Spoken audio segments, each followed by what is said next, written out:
So here we are this evening, Wednesday. I think it's the 14th of October. So gathering because of my email that went out in relationship to the importance of mothers' voices and how mothers speak up for their children. So I'm going to just know that we are here on the sacred ground of sovereignty, like in sacred circles of old when women gathered to share. We're here to hear one another. I'll share what I'm here to share. There will be time for questions or sharing from you if you choose. This is a place to deepen our understanding of one another and to build roots with one another, like within the earth, within this circle time. We also function within the cocoon of the sacred ground, sacred guardian circle protocol, which is coming from the sacred ground collective community. And for some of you, all of these may be new, but we have a community of collaborative women, and you can learn more about what we are and who we are at sacredgroundcollective.org. So I welcome you today. So yesterday morning, I was sitting in contemplation doing some healing work because I've been doing energy healing work for over 30 years. And I was pondering around domestic violence and the escalation of mothers when their voices are not heard and they feel that their children are in danger or they are not able to take care of their children or home in the manner that they would like. And as I was with that situation with one of my clients, it was like this whole panorama opened as I could see, not just in this one family, but in our country and in our world, that the voice of women has been so discounted as to be dismissed, especially when they call alarms. And in my work over the past 30 years, I have come to the conclusion that the women's voice, the women's vision is critical to having a life and a world that's going to benefit all of us. So I'm just going to read the first part of what my team, I call them the ancient ones, what they said, and it's in Facebook, and that's what most of you read and why you're here. In the galactic worlds, it is known that there is no voice more powerful than that of a mother speaking for what she knows will bring her children and her creations benefit, safety, maturity, and community in ways that will open their intelligence and magnificence. It is also known that all the forces that gather to discount, diminish, attack, belittle, or in any way work to destroy the mother's voice have agendas to damage these creations. And here in the United States, the thought that came to my mind is the children that were separated from their families and are separated from their families in the immigration process. And going back to them, the question was why? And it is because through the damage and the crippling done in the physical body, in the psyche, that Earth's creations and the children of humanity will continue to be food for those whose ways are parasitic. And that brought to mind the situation of our economy, not our economy, but our ecology.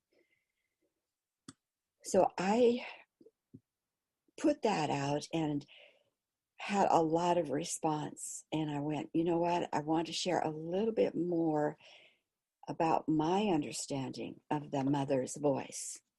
So here's what I want to cover today. Why a mother's voice is so important to a child, to a baby, before the baby's even conceived. because we're working from a picture in which we are souls who come into a physical body.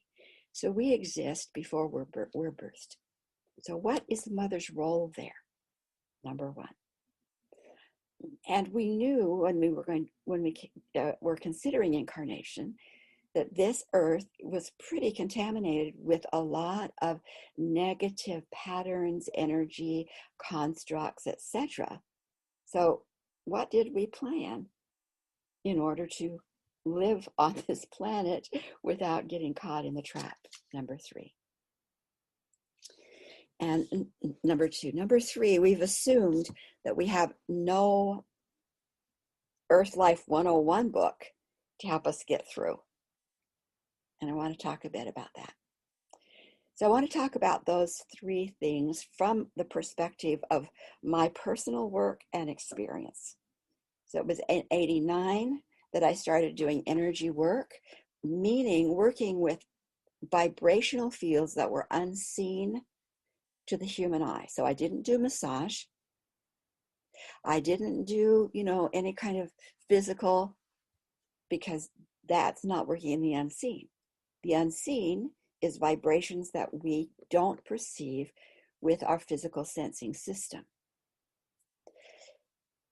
When I walked into that field, I didn't walk into it with joy. It wasn't something I thought, oh, this is what I'm going to do. When the idea was presented to me, I went, I don't think so. I was angry at the invitation, and I knew that I had to dissipate the anger, heal my own anger, so I could be neutral in order to make the decision to say, I'm not going to go there. Why did I want to know about crystal chakra balancing? Nada. And yet, I'm on the other side of that invitation and dissolving and diminishing the anger that came up, I decided to give it a try. And I stepped into that field. Consequently, I had discovered that I could ask questions, be very quiet, and I would get answers from, again, an unseen source that I'd been working with for 17 years in raising my children. What does so-and-so need? What would be the best approach to take here? Well, how can I understand this better? All around my children. And that source had been extremely valuable to me. So I had tested them. They had been vetted, if you will. So I brought that ability into the healing arena called chakra crystal balancing. Putting those two together opened doors that I had no idea would open. My teacher had said to me when I returned to do a session on her, the chakra balancing, she said, Sharon, what I gave you was an ABC. And I see that what you're going to do is way beyond that. I didn't know what she meant, nor did she. But with the help of those teachers in those realms that I call spiritual, that are just unseen, they don't exist in a physical body. Spiritual doesn't mean they're religious. Spiritual doesn't mean that they are, elevated beings. It means they're unseen. But I had tested them. So for me, they had credentials, they had stability. And so I could ask them questions. So that's where I went in trying to bring the best to my clients so they could live their life well. And as you might imagine, a lot of my clients were women, and a lot of them were having problems in relationships, or having problems with children, and how did they fit, and how could they do things better. So I ask questions of those that I now call the Ancient Ones. It's an extensive team. And the information I want to share about Mother's Voice came from them. I've applied it. My clients have applied it. So it's kind of like been put through the laboratory of test of life. So let's start with number one, coming onto this planet. Now, I don't know about you, but I live on an island. I live in Whidbey Island in the Pacific Northwest. The island takes me like little over an hour to drive from one end to the other. When I go down to visit my daughters who live on the south end of the island, I make sure I have everything that I need for that little trip. If I'm going to go off island into Seattle, I do another plan to go on to Seattle. When I traveled a great deal with my work, I knew what was in my bags. I had everything I needed for that trip. When we came from a spiritual plane, from a star family plane, understanding that this is going to be a tough life, do you think we came unplanned? So I asked my team, because I don't assume anything. So I asked my team. I said, I think as a soul, I'm intelligent. I'm more as a soul intelligent than I even know. So I don't think I would, as a soul, have come here unplanned. And they said, that's right. This is how the story they give to me. When a soul is making the decision that they're going to incarnate, they have a team that they call around them of those who they would consider stable, quality, vetted friends. How they've known them over time, they've proven to be solid. So we have a team around us, and we work together with that team to make plans for this lifetime that we're contemplating. We have an overall reason for the life, bigger purpose. There's some specifics we're hoping we can accomplish. There's some skills we're going to bring in with us to accomplish those things. We are going to make contracts with different souls who are going to be in our lives so that they're coming together with purpose. And we're also doing an amazing thing that can only be done in a physical body. We are bringing in ideas, concepts, trauma, energy, some positives and some we call negatives. Because that energy, especially that which is harmful, can only be transformed back to light through the physical process. We have the most powerful place to be as a healer is in a physical body suit. So each of us, when we plan to come here, decided how much what we'll call negative karma we are going to bring in. Some of it's our own, some of it's our family genetics, some of it might be the female psyche, male psyche, humanity. We're going to bring some of it in with us in order for when we land in this physical body, we can transform it with a command. Because we're connected to unseen teachers, unseen beings who will answer our call and do the work. Those patterns are marked for easy removal. So I use numbers because I'm trying to understand the messages that I'm given. So I say, okay, this client, how much negative karma did this client put in their birth plan? So they'll say, well, 900 points. 900 points. That's just a number to give me a sense of what the weight might be, 900 points. I said, okay, what percentage of that 900 points is marked for easy removal? Consistently, 90%. 90% was marked to be removed, not lived out.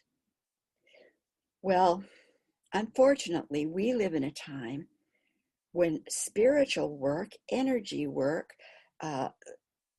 telepathic information is called delusion. It's called schizophrenia. It's called lots of different names without seeing what's really going on. So here we have these babies being born into this life ready to jettison 90% of the garbage, and nobody's jettisoning it. I said, how is that supposed to happen? How are we going to do that? They said, it is intended that the mothers and the grandmothers, might be the aunties, understand that they are the ones to first connect to that birth child's team. So you get the picture. Here a soul has a team. The team and the soul has made a plan.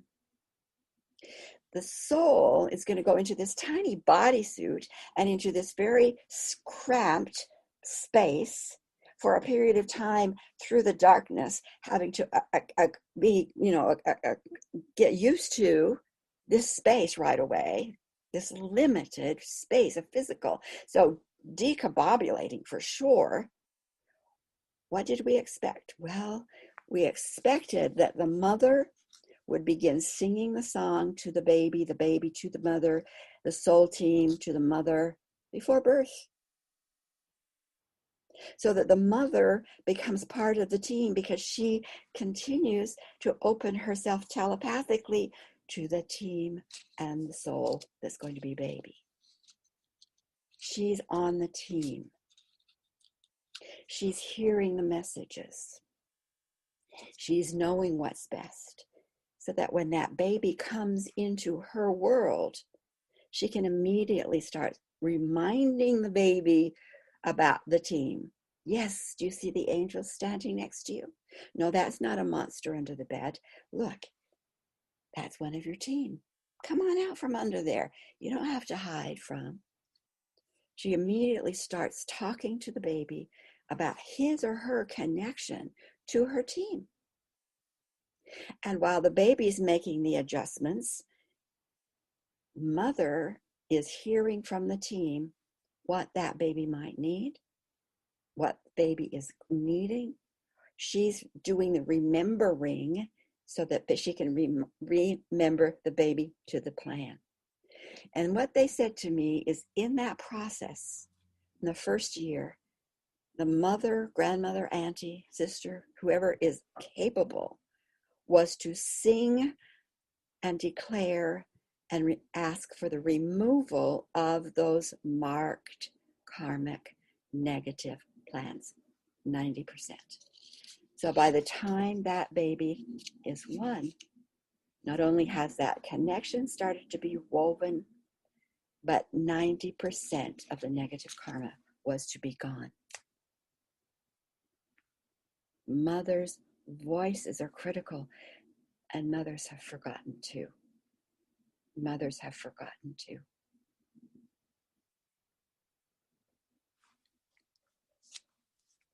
So here we are. We knew that this was a world that was pretty contaminated. It's not just energy of wholeness that we call love, and energy that's out of balance, which we call fear, duality. It's not just that. We knew that there were also those who held agendas intentionally to dominate. And that's a third energy. The mothers, the female body, and it didn't have to be a mother, the female body has a point of sensitivity, very, very, very brilliant, if you will. And it's a solar plexus. And it was intended that that be her place of vetting energy. And she might vet it because she sees the impact. She might vet it because she hears the bullying words. She might vet it because it feels like it hurts her heart. She might vet it because she feels like she needs to squeeze away from it. Depending on how her personal sensing system is set up, it's designed to, first of all, say, outsider energy of damage, parasitic usury is in your presence. Name it and have it removed. If there is someone in this audience we call life, who has the awareness and also then the sensitivity to know that there is energy in her space that will damage her children. She's a threat to the energy that wants to damage.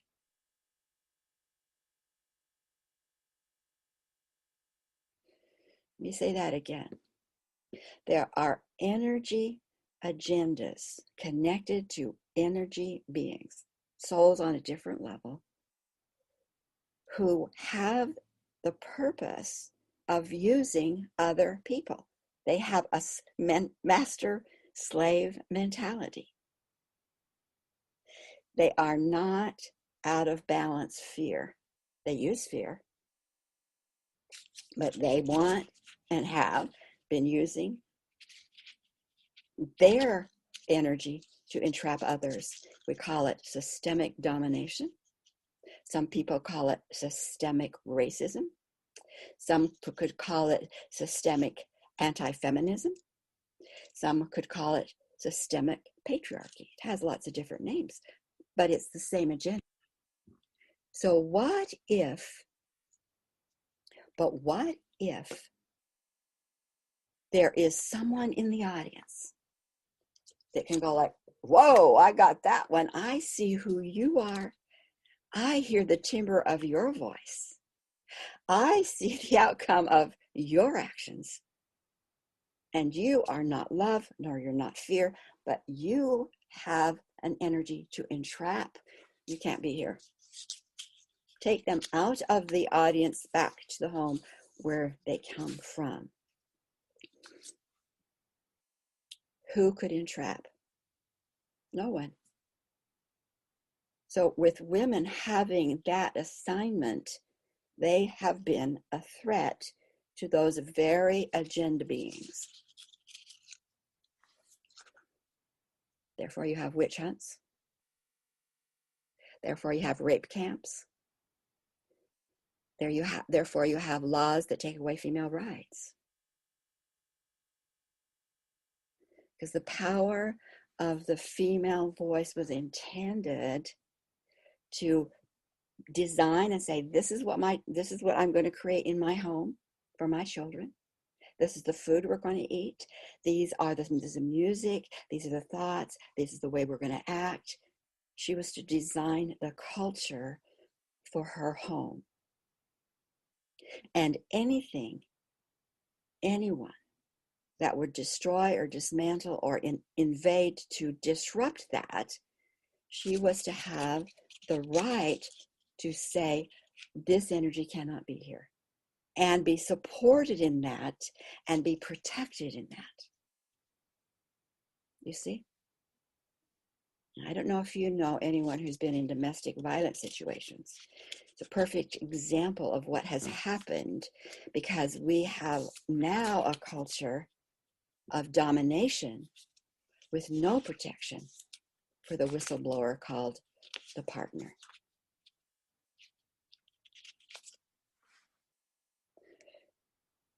The women's sensitivity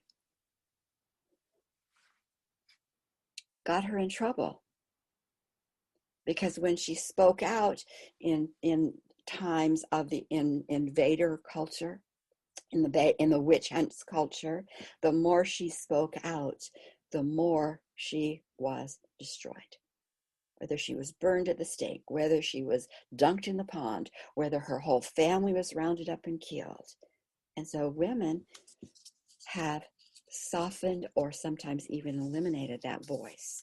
In this day and time, as women are rising up to say, this happened to me and it's not okay, the culture that we're in goes like, prove it, nobody was there, he was just a young guy, whatever. You see the result of the crippling. And we as women need to understand that if no one else hears a woman's voice and says, I hear you and I'm standing with you, we must. If a mother says, this is this situation doesn't feel safe for my child. She, in our world, and her partner doesn't listen, and she gets louder and he doesn't listen, and she gets louder and now she's the problem. That's common. So we have got to start visioning the world in which originally, when a woman in the village, the women in the village says, well, stop, we need to do a little pivot here and slow down for a while. The men in that village knew her voice and vision was correct, that she had the sensitivity to know. And they respected her voice to know.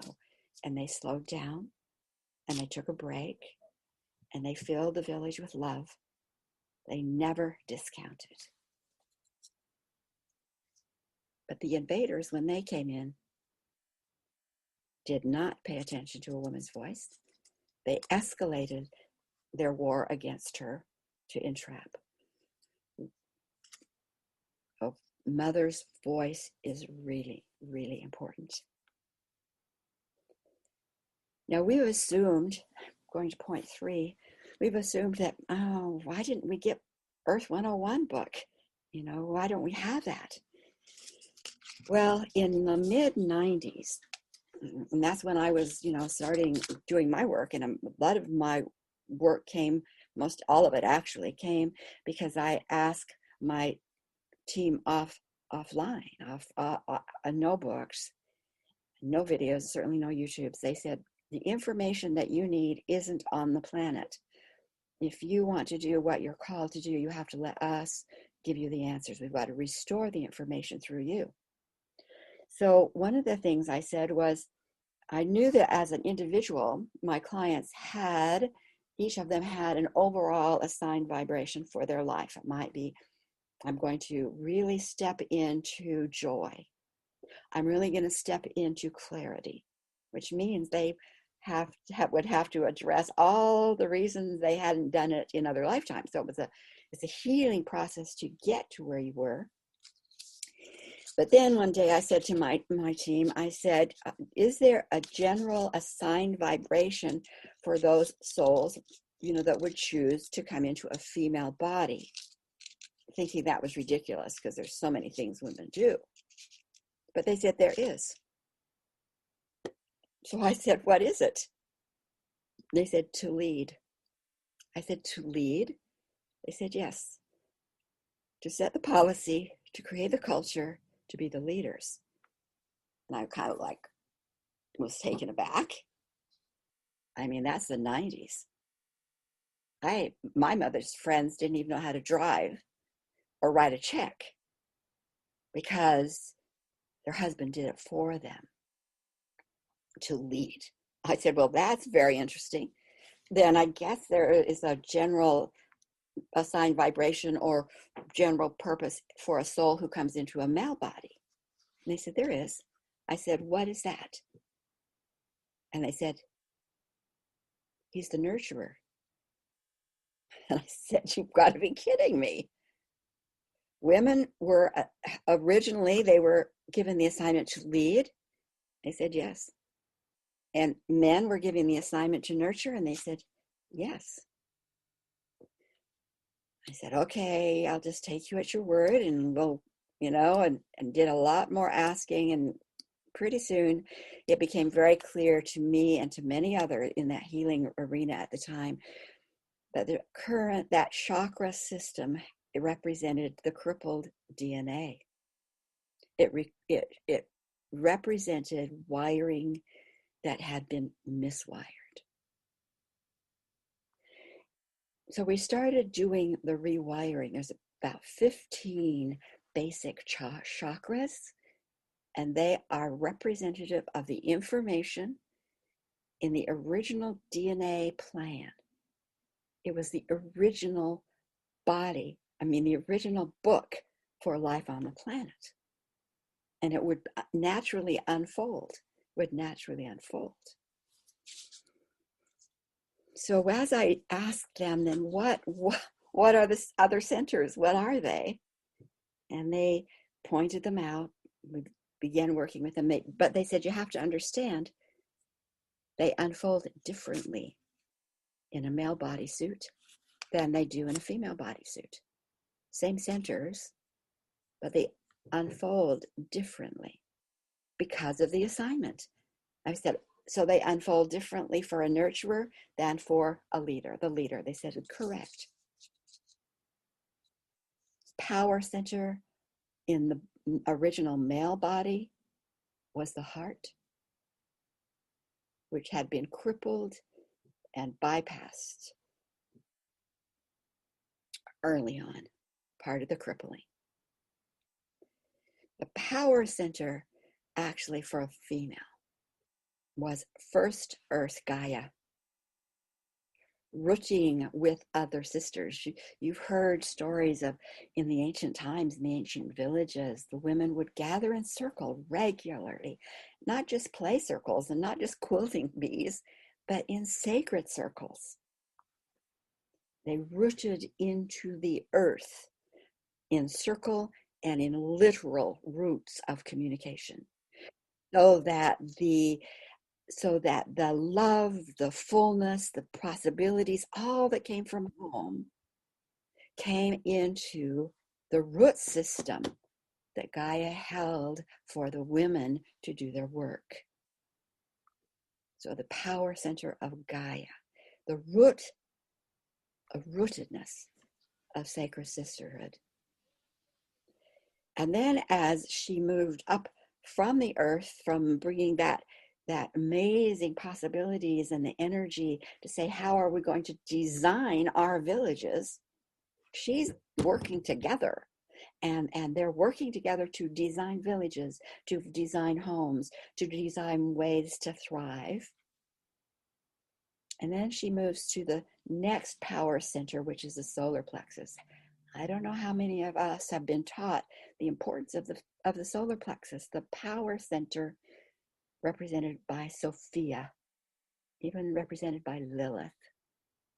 That center of sensitivity, so that we can discern what expands life for our village, what adds to the design for our village and our garden and a home, and say, yeah, come on in. And what would destroy it? What would take our beautiful garden, make us work in that garden, and sell it overseas at a profit there, and we get pittance? Africa comes to mind. When we saw that, we would be able to say, no, not in our garden, and have it moved off. The power center of discernment, Sophia. An awakening of that power center in our day is what gives power to what I call the goddess, the foundation of Gaia, Sophia, solar plexus, belly wisdom, discernment, so that we can bring all of that energy from our sisterhood that can fill the cultures of our villages, of our countries, and move it up through our heart to come out in a very different way. It's a blessing energy from our heart. It's a love, nurturing, help you work energy from the male body. So here we are, back to the words that my team gave me yesterday, that we are in a world, all kinds of levels of that, where a female's voice, whether it's a domestic violence partner, whether it's a mother trying to keep her children well and out of harm's way, discounted. But in the galactic worlds, they hear it. They will answer it. We have been looking out here to change the minds of our domestic partner. We've been trying to change the minds of our religious establishments. We've been trying to change the minds of our elected officials. We've been trying all kinds of ways to say women are important. Women are important. That's not where we will be responded to. but we will be responded to by opening up those same channels that we use to talk to the teams for our children. We have a team. What is your team calling you to? And you can say to them, look, we have to move forward. I have to move forward. I'm taking charge of what my children need. This is what they need. And I write it in a sentence. I write it as an outcome. And I say to those beings who are ready to answer my call, this is the culture for my family. My family is experiencing joy, safety, thriving, creativity. And I'm asking you to move all of the energy that I am, all of the energy of all I'm connected to, into that energy culture. And you have the authority, right, and responsibility to do such thing. And then you call in those beings who have the ability to identify, remove, heal, and you say, and I want you to deep six. It's a command that activates so many healing possibilities. Deep six, anything that is, has, or would keep my family and those I love from this experience. And teams that help design my life, who help design the life of everyone who I'm connected to, I want you to take this choice and create a program for each of us, an energy program for each of us, for the highest and best expression of that culture. Download the codes right down into our first dimension. Lay the patterns in the fifth dimension where life patterns are originally, or where there are, and activate it through our entire culture and network. And then listen to each other. We live in a culture that listens to the voice of mothers, grandmothers, and women. They value what we bring to the table, and we are considered a high point of information to bring our world into the reflection of that home from which we came. Move the consciousness of this entire group of humanity into that reality. Deep six, anything that would keep us from us, anything that has kept it from us and is keeping it from us.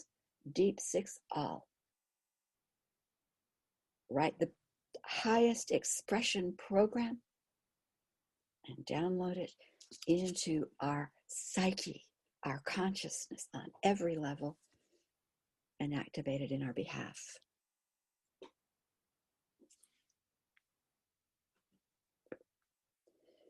So I hope you have, I sparked some thinking for you. The soul's birth plan was clear. Mothers were intended to tune into it, be part of that information team, to reconnect their children and grandchildren into it. They were intended to sing, dance, command away 90% of the negative patterns. You can do it even now, even if your child is past babyhood.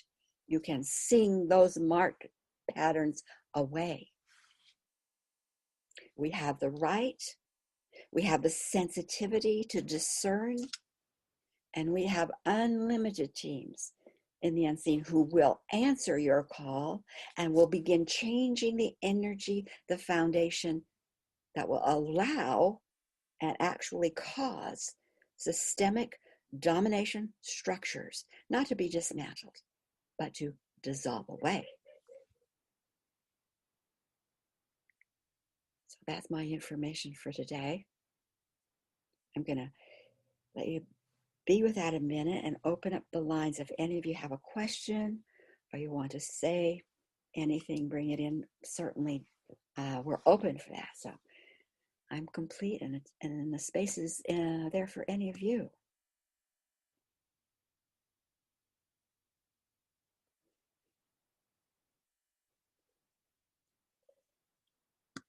Okay.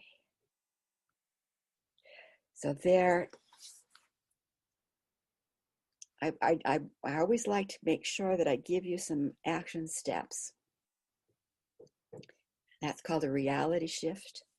And this little video will be available with those action steps on our website. I will make sure those of you who are here and who have signed up get all of that information.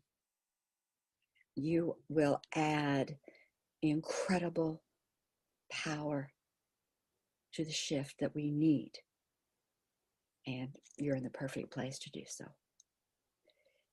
Yes, Emma. Sharon, Yes. I wonder, could you talk about, because not everybody is a physical mother who has given birth to physical children. And does this exclude them? This is what I'm going to read again to you. In the galactic world, it is known there is no voice more powerful than that of a mother speaking for what she knows will bring her children and her creations. And I was very clear when they said those words. They were very clear that it was creations. It might be an artist, it might be a singer, it might be a writer, it might be a gardener. Those creations are part of the design. When we set this plan in place, was not intended that there would be motherhood yet, because we wanted that domination energy gone. We got trapped in it instead. So no, it is we are here as women to design what will bring benefit, thriving, meaning, joy in all forms. Thank you. It isn't just children. Okay, thank you for clarifying that. Okay. Oh, Angelique. Yeah. What I'm feeling, what is really important, like I see it, that we first feel that we are all children of the mother, of our beloved Mother Earth, so that we can embrace the femininity in ourselves, and then also more understand our own place, our own roles as a female. Mm-hmm. This resonates very deeply when you're sharing your wisdom, and I really feel how important it is that we recognize her as our mother, the mother of all, and that we are a part of her as well.